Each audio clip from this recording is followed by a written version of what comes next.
အားလုံးမိတ်မင်္ဂလာပါ UK Match Day ရဲ့ Facebook နဲ့ YouTube Channel ကနေကြိုဆိုပါရစေဒီကနေ့ရဲ့နောက်ဆုံးရအားကစားသတင်းတွေကိုကြည့်ရမယ်ဆိုရင်တော့ဥရောပဘောလုံးဖွဲ့ချုပ် UEFA က Champions League ပြိုင်ပွဲတွေမှာပရိသတ်တွေကိုပါဝင်ခွင့်ပေးမယ်လို့ဆိုလိုက်ပါတယ်အင်္ဂလန်ပါဝင်ထိပ်တန်းလိတော်တော်များများမှာကိုဗစ်ရောဂါဒုတိယလိုင်းရိုက်ခတ်နေတဲ့အတွက်ကြောင့်ခွင့်ပိတ်ပြီးတော့ပရိသတ်မပါဘဲကျင်းပနေရတဲ့အချိန်တချို့နိုင်ငံတွေတော်တော်များများမှာကိုဗစ်ကတော်တော်လေးကိုထိန်းနိုင်တဲ့အခြေအနေကိုကြည့်ပြီးတော့ပရိသတ်ဝင်ခွင့်ကိုလည်းအတိုင်းအတာတစ်ခုထိခွင့်ပြုထားတယ်လို့ဆိုပါတယ်အောက်တိုဘာ1ရက်နေ့ကသူတို့ထုတ်ပြန်ခဲ့တဲ့သတင်းစာရှင်းလင်းပွဲရဲ့မှတ်တမ်းအရ UEFA က Champions League ပြိုင်ပွဲမှာပရိသတ်ကို30%ထိကွင်းအတွင်းမှာပါဝင်ခွင့်ပေးမယ်လို့ကတိပြုထားတဲ့အတွက်ကျွန်တော်တို့ Champions League ပွဲစဉ်တွေမှာပရိသတ်တွေကိုတွေ့ရမှာပါဒါပေမဲ့အင်္ဂလန်ပရီးမီယာလိကလပ်အသင်းတွေရဲ့ပွဲစဉ်တွေမှာတော့ပရိသတ်တွေပါဝင်မှုမရှိသလိုလာလီဂါအသင်းတွေကလည်းသူတို့အင်ကွင်းမှာတော့ပရိသတ်မပါဘဲကစားရဖို့ရှိနေပါတယ် UEFA ကပဲဗာပြောလဲဆိုတော့2020ခုနှစ်ယူရိုပြိုင်ပွဲကိုကျင်းပတဲ့အခါပြိုင်ပွဲကိုလာမယ့်2021ခုနှစ်မှာကျင်းပဖို့စီစဉ်ထားပေမဲ့ကိုဗစ်ရောဂါအခြေအနေကထိမ့်သိမ့်နိုင်ခြင်းမရှိခဲ့ဘူးဆိုရင်တော့ပြိုင်ပွဲကိုတော့ချွေဆိုင်သွားမှာမဟုတ်ပေမဲ့ပြိုင်ပွဲကျင်းပတဲ့မြို့အရေးအတွက်နိုင်ငံအရေးအတွက်ကိုရှော့ချသွားဖို့စဉ်းစားထားပြီးလို့ပြောထားပါတယ်လက်ရှိနေထားရမြို့ကြီး၈မြို့ကနိုင်ငံ၈မြို့မှာကျင်းပဖို့စီစဉ်ထားရကတကယ်လို့အခြေအနေကအတိုင်းအတာတစ်ခုထိဆိုးဝါးနေခဲ့အောင်မယ်ဆိုရင်တော့ပြိုင်ပွဲကိုမြို့အရေးအတွက်နဲ့နိုင်ငံအရေးအတွက်ရှော့ချပြီးမှကျင်းပသွားဖို့စဉ်းစားထားတာပါလက်ရှိမှာတော့အဖွင့်ပွဲကိုတော့အီတလီနိုင်ငံရောမာမြို့ကအိုလံပီကိုကွင်းကြီးမှာအီတလီနဲ့တူရကီကယူရိုပြိုင်ပွဲရဲ့အဖွင့်ပွဲကိုကျင်းပမှာဖြစ်ပြီးပိတ်ပွဲကိုတော့အင်္ဂလန်နိုင်ငံလန်ဒန်မြို့ကဝင်ဘလီကွင်းကြီးမှာကျင်းပမှာပါစီဒီကဂျူဗန်တက်စ်ကတိုက်စစ်မှုဖော်လိုဒီဘာလာကကလပ်အသင်းမှာအဆင်မပြေပဲဖြစ်နေတယ်လက်ရှိနေထားရဒဏ်ရာပြဿနာတွေကြောင့်ဒီနေ့ရာသီပွဲတွေကိုတပွဲမှမပါရသေးတဲ့အချိန်ဟိုတနေ့ကကစားခဲ့တဲ့ကတ်ထရိုနီနဲ့ပွဲမှာလည်းလွဲချော်ခဲ့တယ်အဓိကဥမင်လှိုင်ကောင်းနဲ့မှာဂျူဗန်တက်စ်ကအကြီးအကဲတယောက်နဲ့စကားများခဲ့တယ်ဆိုပြီးပြောခဲ့တယ်အဲ့ပွဲမှာဖော်လိုဒီဘာလာနေရာမှာလူငယ်ကစားမတွေကိုအစားထိုးသုံးသွားခဲ့တယ်လို့မူရာတာကိုအထောင်တိုက်စီမှုဖြစ်သုံးခဲ့တာပါသူ့အနေနဲ့အသင်းကထွက်ခွာသွားရနိုင်ပွဲရှိပြီးတော့ပရီးမီယာလိကလပ်တွေကတော့ဇန်နဝါရီကာလမှာသူ့ကိုခေါ်ယူသွားပွဲရှိနေပါတယ်လက်စတာစီးတီးကရာသီအစပွဲတွေမှာခြေစွမ်းပြပြီးမှအခုဇက်တိုက်ခြေကျနေတဲ့လက်စတာကအခုအိမ်ကွင်းမှာဆိုသူတို့နှစ်ပွဲရှိပြီးရှုံးတာအဓိကနောက်ခံလူဆိုယန်ချူကလည်းဒဏ်ရာရထားတယ်ဆိုယန်ချူဒဏ်ရာရသွားလို့အခု3လအထိနားရမယ်လို့ပြောထားတယ်ဆိုတော့လက်စတာမှာဂျေမီဗာဒီကခြေသလုံးဒဏ်ရာရနေတယ်ပြီးအားထားရတဲ့ဝူဖရစ်အန်ဒီဒီလည်းဒဏ်ရာရတဲ့အခါမှာရီကာဒိုတို့ဘာတို့ကလည်းဒဏ်ရာရတဲ့အခါမှာလက်စတာတို့တော်တော်ကိုခက်ခဲနေတဲ့အခုဆိုယန်ချူကိုပါနောက်ထပ်3လအထိလွဲချော်တော့မှာပါစီးဒီထိပ်သီးကလပ်ရိုမာအသင်းရဲ့တိုက်စစ်မှုအဒင်ဂျက်ကိုကအိမ်ကွင်းဖြစ်တဲ့အိုလံပီကိုကွင်းမှာတန်တက်အသင်းတွေနဲ့ကစားတဲ့ပွဲမှာသူတို့ခြေစွမ်းပြပြီးသူတို့ဂိုးပြတ်နိုင်ခဲ့တယ်အဲ့နိုင်ပွဲမှာအဒင်ဂျက်ကိုလည်းဂိုးသွင်းနိုင်ခဲ့ပြီးသူဆိုရင်စီးဒီတန်တက်အသင်းတွေနဲ့ကစားတဲ့17ပွဲမှာ73ဂိုးထိသွင်းတာဒါမှတော့ရိုမာကပယ်နတီရတဲ့အလုံးတွေကိုဂျက်ကိုကခိုင်းသူကန်နေကြမနေ့ကဟန်နရီမီကတာရီယန်နဲ့တခြားကစားမတွေကိုပေးကန်တယ်ဟူဗာဟန်တန်အသင်းကတော့သူတို့ရဲ့တောင်မန်ကစားမ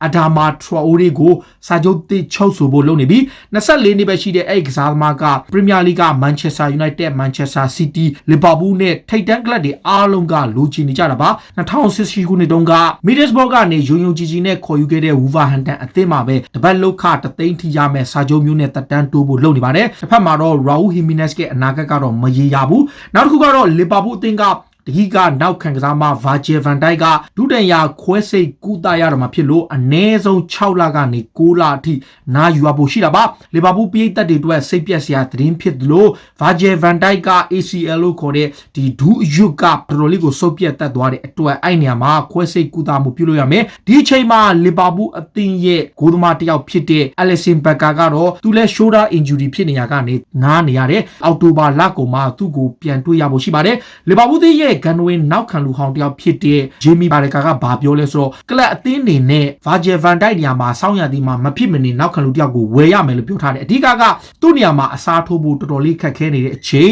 ဂလိုဘလန်ကိုလည်းဆုံးရှုံးထားတဲ့အချိန်မှာပြီးခဲ့တဲ့နှစ်ကမန်ချက်စတာစီးတီးဖြစ်ရတဲ့တပုံစံနဲ့ဖြစ်နေတဲ့အတွက်လီဗာပူးအနေနဲ့အဲ့နေရာကိုအမြန်ဆုံးအစားထိုးရမယ်လို့ပြောထားတယ်ဒီလိုမှမဟုတ်ရင်ဒီနေ့ရာသီသူတို့ရဲ့ရလက်တွေဟာတော်တော်လေးကိုထိခိုက်သွားဖို့ရှိတယ်ဆိုပြီးတော့ဂျေမီဘာရကာကကလပ်အသင်းကိုသတိပေးထားပါတယ်ဘာဆိုနာအသင်းကတော့လီဗာပူးရဲ့ကွင်းလေကစားမ GG Wijnaldum ကိုအရခေါ်ယူဖို့နီးစပ်နေပြီးကစားမကိုယ်တိုင်ကလီဗာပူးမှာပွဲထွက်ခွင့်မရတဲ့အတွက်သူ့အနေနဲ့စိတ်ပြတ်နေသလိုယာဂန်ကလော့ကတော့သူ့ကို defensive midfield position မှာပြောင်းသုံးဖို့စဉ်းစားထားပုံရတယ်ဒါပေမဲ့ဘာဆိုနာက စာချုပ်တက်တန်တစ်နှစ်တောင်မကြံတော့တဲ့သူကိုဒီပြောင်းရွှေ့ကြီးပေါင်6တန်းပတ်ဝန်းကျင်လောက်နဲ့သူတို့ခေါ်ခြင်းနဲ့တကယ်လို့အဆင်မပြေလို့ရှိရင်တော့လာမယ့်ရာသီမှာအလွတ်ပြောင်းရွှေ့ခြင်းနဲ့ရိုနယ်ဂူးမန်ကခေါ်ယူဖို့ပြစ်မှတ်ထားသလိုလီဗာပူးကိုယ်တိုင်ကလည်းသူ့ကိုစာချုပ်တစ်ချုပ်ဆိုဖို့ကန့်လန့်ထားခြင်းမရှိတဲ့အကြောင်းသူ့ကိုဆုံးရှုံးဖို့သူတို့လက်ခံထားကောင်းထားနိုင်ပါတယ်။ဗိုင်နယ်လန်တယောက်ဘာဆူနာကိုရောက်ဖို့နီးစပ်နေပြီဖြစ်ပါတယ်။နောက်မန်ချက်စတာစီးတီးရဲ့အသင်းရဲ့နီးပြဖတ်ကွာဒီယိုလာကတိုက်စစ်မှုစာဂျူအကွဲတို့အနေနဲ့ပထမဦးစားပေးတိုက်စစ်မှုတယောက်ဖြစ်ဖို့အတွက်ဆိုရင်ဒီထက်ပိုကြိုးစားရမယ်။ဒဏ်ရာပြဿနာတွေကြောင့်ကာလအရှိန်ကြာရန်နေရပေမဲ့ဖတ်ကွာဒီယိုလာကအကွဲတို့ပေါ်ယုံကြည်မှုအပြည့်ရှိလို့သူဟာ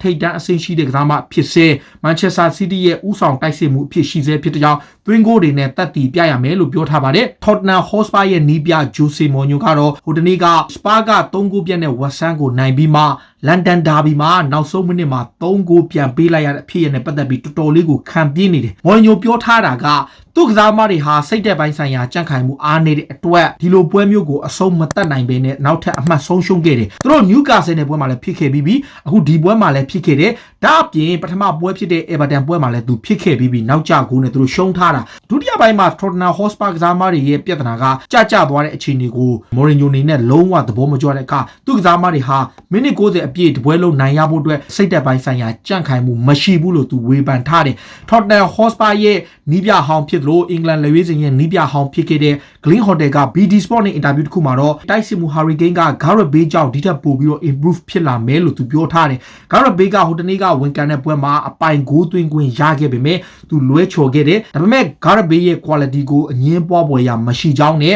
Gareth Bale ကြောင့်Hurricane ကဒီထက်ပိုခြေစွမ်းပြပြီးတော့ပိုဂိုးရနိုင်လိမ့်မယ်လို့သူကတော့ပြောထားပါတယ်။ Manchester United ကတော့အခုလောလောဆယ်မှာပေါ်တူဂီလူငယ်ကစားမလေးဖြစ်တဲ့ဂိုးမတ်ဆိုတဲ့ကစားမလေးကိုစောင့်ကြည့်နေတယ်ဗျ။ Sporting Lisbon ရဲ့ကစားမတစ်ယောက်ဖြစ်တဲ့အသက်က16နှစ်ပဲရှိတဲ့အဲ့ကစားမကို United ကစာချုပ်ချုပ်ဆိုဖို့ကြိုးပမ်းနေတယ်။တချို့ကတော့ professional စာချုပ်ချုပ်ဆိုနိုင်ဖို့ကြိုးပမ်းမှုပြုလုပ်နေသလို United ကဆက်သွယ်မှုပြုလုပ်ထားသလို La Liga က Atletico Madrid အပါဝင်ထိပ်တန်းကလပ်တွေကလည်းအဲ့ဒီလူငယ်ကစားမလေးကိုခေါ်ခြင်းနဲ့ Sporting ကိုယ်တိုင်ကလည်းရောင်းချဖို့စီစဉ်ထားတဲ့အချိန်မှာUnited ကအဲ့လူငယ်ကစားမလေးကိုအရခေါ်ယူဖို့ကြိုးပမ်းနေတယ်ဆိုပြီးတော့သတင်းတွေမှာဖော်ပြထားပါတယ်။နောက်တစ်ခုက Manchester United ကအပြောင်းရွှေ့ဈေးကွက်တွေကိုထဲဝင်ဥဆောင်နိုင်တဲ့အားကစားဒရိုက်တာတယောက်သူတို့မရှိတဲ့အခါမှာ Edward Wood ရဲ့ Social တို့ကကြုံတယ်လို့လုပ်နေရတဲ့အပေါ်စိတ်ပြတ်နေတဲ့အချိန် Lily ရဲ့အားကစားဒရိုက်တာ Luis Campos ကိုစိတ်ဝင်စားနေတယ်။သူကိုယ်တိုင်ကလည်းအသင်းကထွက်ခွာခွင့်တောင်းထားပြီးတော့ United ကိုပြောင်းရွှေ့ခြင်းတဲ့အတွက်ကြောင့် Manchester United မှာအားကစားဒရိုက်တာတယောက်ကိုတွေ့သွားရနိုင်ပါတယ်။ Arsenal အသင်းကိုကြည့်ရင် Arsenal အသင်းမှာတေချာတာက Mesut Ozil ကိုမသုံးတဲ့အတွက်ကြောင့် creative ပိုင်းမှာတိတိတတ်တာအားနည်းနေတယ်။ဟိုတနေ့က Man City ကိုရှုံးတဲ့ပွဲအပါဝင်ဒီနေ့ရာသီ Premier League မှာ Arsenal ရဲ့ creative ပိုင်းကတော်တော်ကိုအားနည်းနေတယ်။ဒီလိုအချိန်မှာ Arsenal အသင်းကလီယွန်ရဲ့ကွင်းလင်ကစားမ Hudson Odoi ကိုခေါ်နေတဲ့အချိန်ကလပ်တင်းရဲ့ဘုတ်ဖွဲကဘာပြောလဲဆိုတော့သူတို့အနေနဲ့ Hudson Odoi ကို overprice ပေးမှာမဟုတ်ဘူးလို့ပြောလိုက်တယ်။သူတို့မှာသတ်မှတ်ထားတဲ့စံနှုန်းတစ်ခုရှိတယ်။အဲ့စံနှုန်းထက်ပိုပြီးတော့ January ကာလမှာခေါ်ဖို့ကြိုးပမ်းရင်တော့မှပေးသွားမှာမဟုတ်ဘူးဆိုပြီးတော့ Hudson Odoi ရဲ့အကြောင်းကိုပြောင်းရွှေ့နဲ့ပတ်သက်ပြီးပြောထားတာပါ။ Mikel Arteta ကိုယ်တိုင်ကတော့သူ့ကိုစောင်းရာဒီကာလမှာထပ်ပြီးလိုချင်နေတာပါ။ Arsenal သင်းက Man City နဲ့ပွဲမတိုင်မီမှာဒဏ်ရာရသွားတဲ့နောက်ခံလူ Rob Holding ရဲ့အခြေအနေကိုစောင့်ကြည့်နေရတယ်။တနင်္လာနေ့မှာပဲသူ့ရဲ့ဒဏ်ရာကို scan ဖတ်ပြီးတော့ဘလောက်အတိုင်းတာအထိနားရမလဲဆိုတော့ကိုစောင့်ကြည့်နေတယ်။ Holding ဒါဒဏ်ရာရသွားရင် Gabriel နဲ့ Kieran Tierney ရဲ့ David Luiz က3ယောက်ပဲကျန်တော့မယ်။ဒါ Arsenal အတွက်အရန်ကိုခက်ခဲနိုင်တယ်။သူပြင် Europa League ပွဲစဉ်တွေလာတဲ့ခါမှာသူတို့တွေနဲ့ကြီးမားတဲ့ squad တစ်ခုကိုလိုချင်တဲ့အတွက်နောက်ခံလူတွေကိုဆုံးရှုံးနေရတဲ့အချိန်မှာဘယ်တော့ပြန်လာမလဲကသူတို့စိုးရိမ်စွာနဲ့စောင့်ကြည့်နေရတယ်လို့ဆိုပါတယ်။နောက် Crystal Palace တင်ရဲ့တိုက်စစ်မှု Jordan Ayew ကတော့ကိုဗစ်ရောဂါကူးစ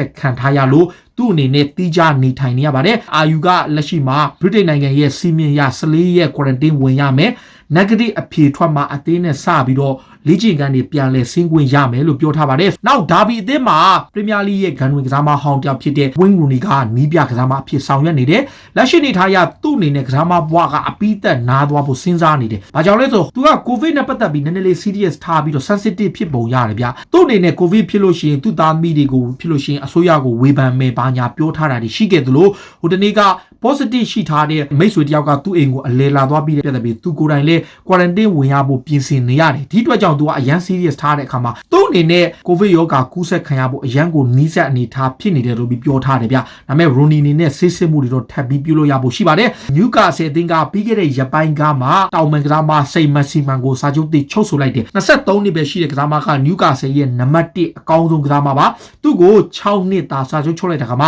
လောက်ခန်းလာစာဘယ်လောက်ရလဲလို့ထင်လေ Newcastle ရဲ့ ရဲ့လာစာအမြင့်ဆုံးကစားမအဖြစ်ပေါင်9000ရရှိမှာပါဒါဟာနျူကာဆယ်ကလပ်တင်းကပေးတဲ့အမြင့်ဆုံးလောက်ခလာစာလည်းဖြစ်ပြီးတော့စိတ်မက်ဆီမန်အနေနဲ့ကလပ်တင်းမှာနောက်ထပ်6နှစ်ရှိမယ်နောက်တစ်ခုကတော့အခု Chelsea တင်းရဲ့နီးပြ Frank Lampard ကတော့ဒီနေ့ရာသီသူ့ရဲ့ခံစစ်ပိုင်းမှာ Zuma ကိုရေးပါတဲ့ပုံကိုသူပြောပြလာတယ်ပြောချင်တာက Lampard ရဲ့အသင်းကပွဲပေါင်း40ကျော်မှာ63ကိုပေးရပြီးတပွဲပြန့်မြတကိုးခွဲလောက်ပေးနေရတဲ့အခါသူ့အနေနဲ့စိတ်ပြက်စရာရှိပေမဲ့ Zuma ကိုပြီးခဲ့တဲ့နွေရာသီတုန်းက Everton ကချင်းကပ်ခဲ့တဲ့အပေါ်သူညှင်းဆန်ပယ်ချခဲ့တယ်အဓိကက Thiago Silva နဲ့ Zuma ကိုအတွဲထားပြီးတော့ first choice defender အဖြစ်သူသုံးဖို့ရည်ရွယ်ထားပုံရပြီး Zuma ပေါ်ကိုသူအများကြီးမျှော်လင့်ထားပါတယ်ဒါပေမဲ့ဟိုတနေ့က Zuma ကလည်းတကွက်အမှားဖန်တီးလိုက်တယ်မှာဂိုးသမားပါတိုင်ပတ်ပြီးတော့ Chelsea က Shea Alden ရဲ့ခြေပါကိုပေးလိုက်ရတာပါဂိုးသမား Mandy ကတော့နှစ်ပတ်လောက်ထိနားရဖို့ရှိတဲ့အတွက်ကြောင့် Champions League ပွဲတွေအပြင် Manchester United နဲ့ပွဲပါမရေရာဘူးဖြစ်နေတယ်။နော်လင်ထားတာတော့ United နဲ့ပွဲမှာပြန်ပါဖို့သူတို့ target ထားတယ်။ဒါပေမဲ့ခုလောလောဆယ်မှာ Kappa Arrizabalaga ကိုပဲသုံးရဖို့ရှိနေပါတယ်။နောက်တစ်ခုက Aston Villa အသင်းရဲ့နီးပြ